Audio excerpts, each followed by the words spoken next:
दिवाली का त्यौहार चल रहा है हमारे गैर मुस्लिम भाइयों का।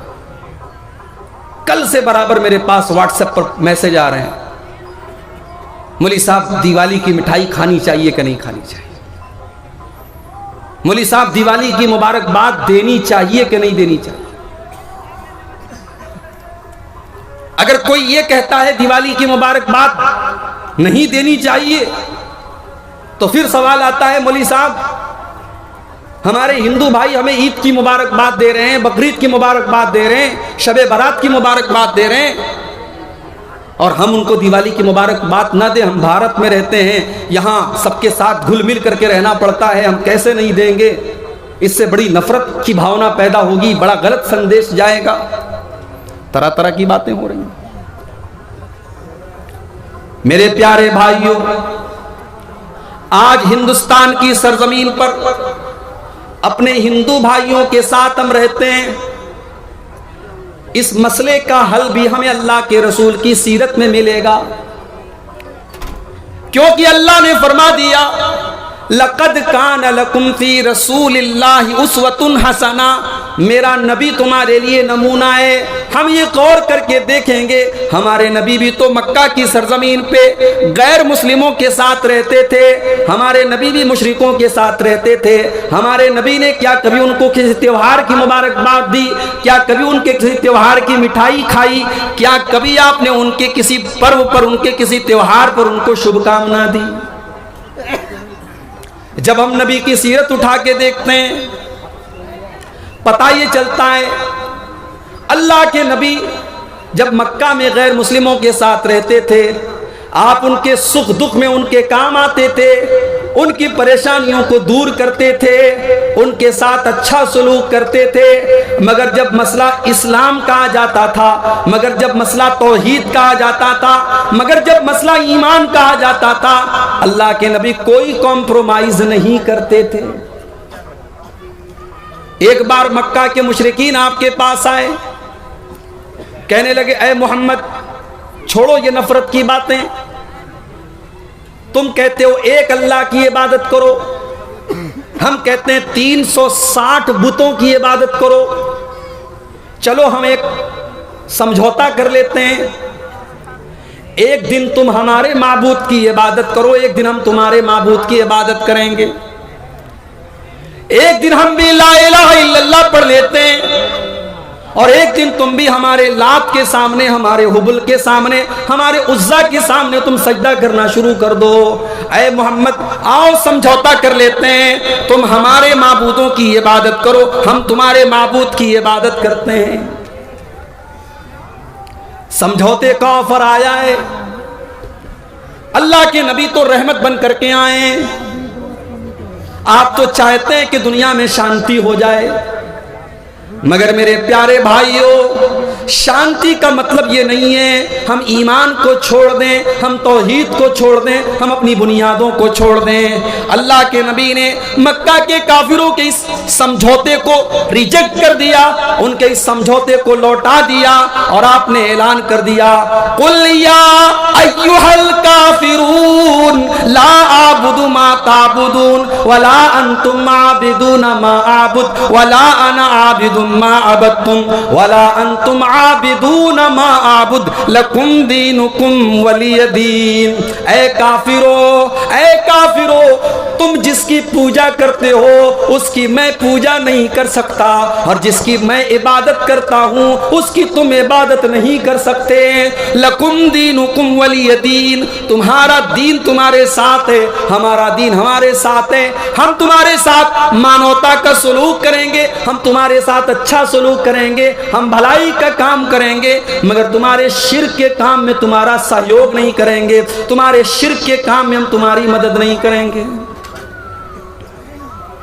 दिवाली का त्यौहार हमारे हिंदू भाइयों के यहां दौलत की एक देवी हैं लक्ष्मी देवी, वो उनकी पूजा करते हैं, और उसी त्यौहार की खुशी में वो मिठाई बांटते हैं। अब जरा गौर करो और अपने दिल पे हाथ रख के बताओ, हम तो मुसलमान हैं, हमारे मजहब में हमको ये बताया गया वो तो इज्जो मन तशा व तो जिल्लो मन तशा, इज्जत देने वाला भी अल्लाह है और जिल्लत देने वाला भी अल्लाह है। रोजी देने वाला भी अल्लाह है और रोजी को तंग कर देने वाला भी अल्लाह है।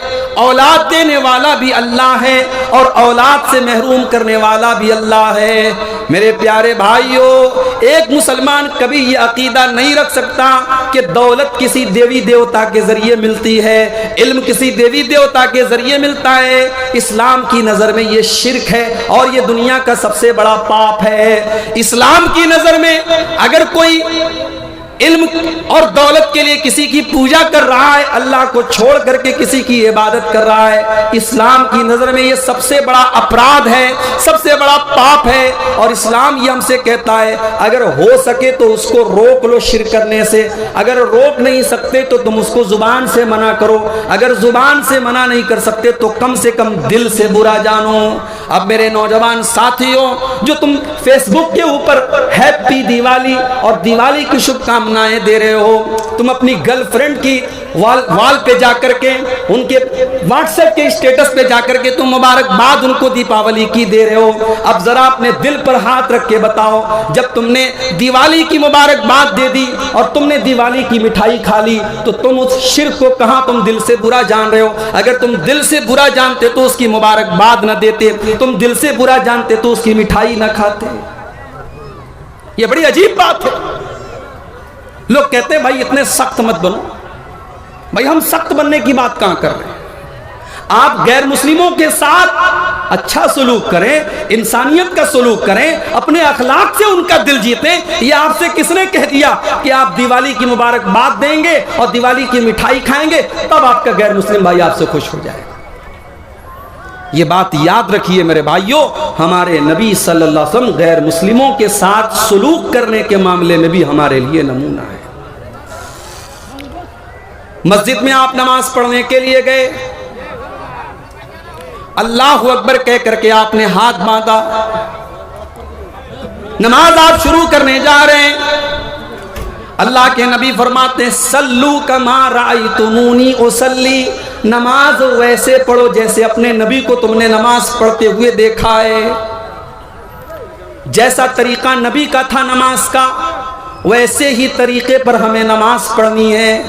अल्लाह के रसूल जब नमाज पढ़ते थे सीने पर हाथ बांधते थे, सबसे पहले दुआए सना पढ़ते थे, अल्लाहुम्मा बाइद बैनी पढ़ते थे, औज़ु बिल्लाह पढ़ते थे, बिस्मिल्लाह पढ़ते थे, सूरह फातिहा पढ़ते थे।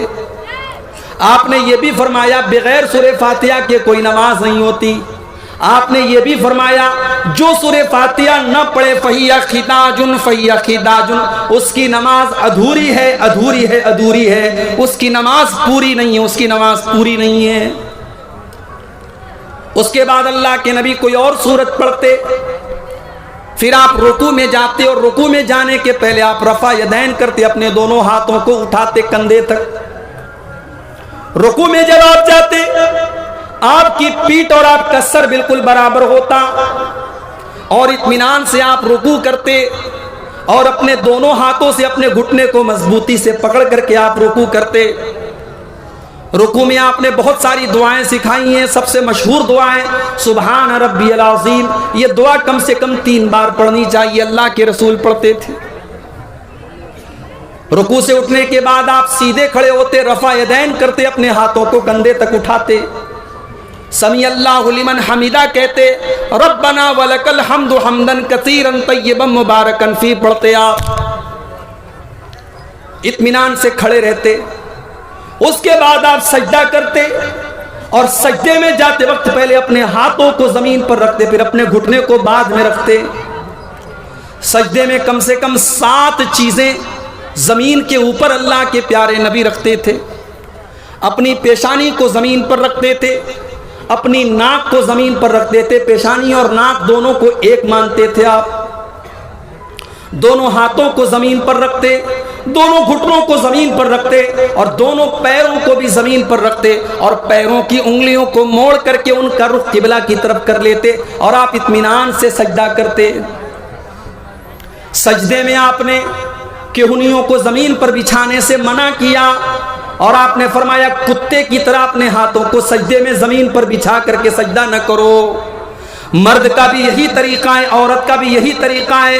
औरत भी सजदा ऐसे ही करेगी जैसे मर्द करता था।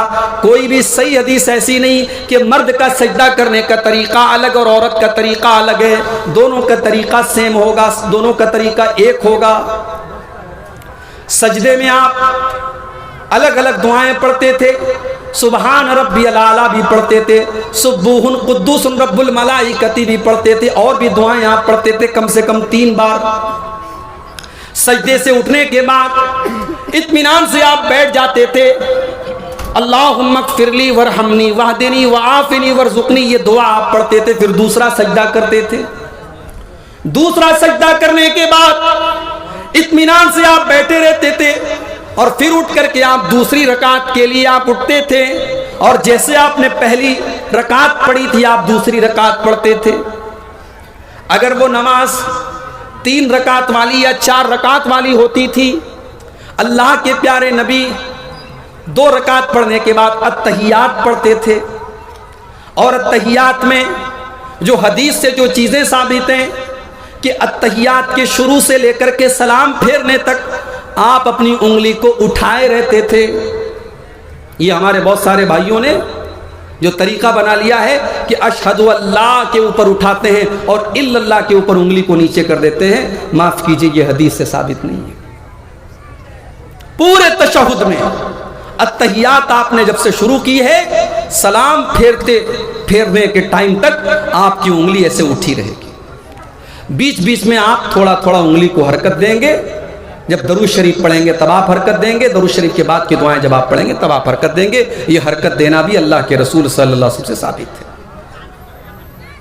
तीसरी रकात के लिए जब आप खड़े होते तो आप रफा यदैन करके अपने हाथों को सीने पर बांध लेते। तीसरी और चौथी रकात में आप सूरह फातिहा पढ़ते थे, कभी कभी कोई और सूरत भी पढ़ लेते थे, लेकिन आमतौर से सिर्फ सूरह फातिहा पढ़ते थे। और जब आप नमाज के आखिरी तशहुद में बैठते थे तो अपने बाएं पैर को आप दाहिने पैर के नीचे से निकाल के अपनी कमर के बल बैठा करते थे और अत्तहियात पढ़ते थे। अत्तहियात के बाद दरूद शरीफ पढ़ते थे। दरूद शरीफ के बाद आप मुख्तलिफ दुआएं पढ़ते थे। अल्लाहुम्मा इन्नी ज़लमतु नफ्सी वाली दुआ भी पढ़ते थे। अल्लाहुम्मा इन्नी अऊज़ु बिका मिन अज़ाबि जहन्नम वाली दुआ भी आप पढ़ते थे। उसके बाद आप अस्सलामु अलैकुम वरहमतुल्लाह, अस्सलामु अलैकुम वरहमतुल्लाह, दाहिने और बाएं तरफ आप सलाम करते। ये है अल्लाह के रसूल की नमाज का तरीका। अब कोई अगर ये कहता है मौलवी साहब आपने तरीका तो बता दिया, लेकिन हम तो उसी तरीके पर नमाज पढ़ेंगे जो बाप दादा से हम देखते चले आए थे। माफ करना मेरे भाई, अल्लाह ताला के आपसे ये नहीं पूछा जाएगा आपके बाप दादा कैसे नमाज पढ़ते थे। अल्लाह ताला के यहाँ ये पूछा जाएगा आपकी नमाज रसूल के तरीके के मुताबिक थी कि नहीं थी। इसलिए कि अल्लाह ने ऐलान कर दिया, लक़द कान लकुम फी रसूलिल्लाहि उस्वतुन हसना। ओ लोगो, जब मैंने अपने रसूल को तुम्हारे लिए नमूना बना करके भेजा है तो तुमने मेरे नबी के तरीके पर नमाज क्यों नहीं पढ़ी। एक सहाबी मस्जिद में आते हैं, 2 रकात नमाज पढ़ते हैं।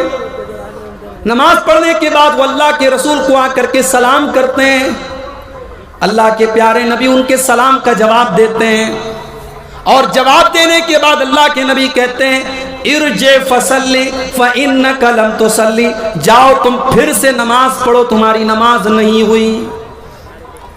सहाबी फिर से आते हैं, फिर से 2 रकात नमाज पढ़ते हैं, फिर आकर के अल्लाह के रसूल को सलाम का जवाब देते हैं। अल्लाह के रसूल सल्लल्लाहु अलैहि वसल्लम सलाम का जवाब देते हैं और कहते हैं, जाओ फिर से नमाज पढ़ो, तुमने नमाज नहीं पढ़ी। जब 3 बार ऐसा हो जाता है, सहाबी अल्लाह के नबी से कहते हैं कि अल्लाह के नबी आप ही बता दीजिए कि नमाज कैसे पढ़ी जाए।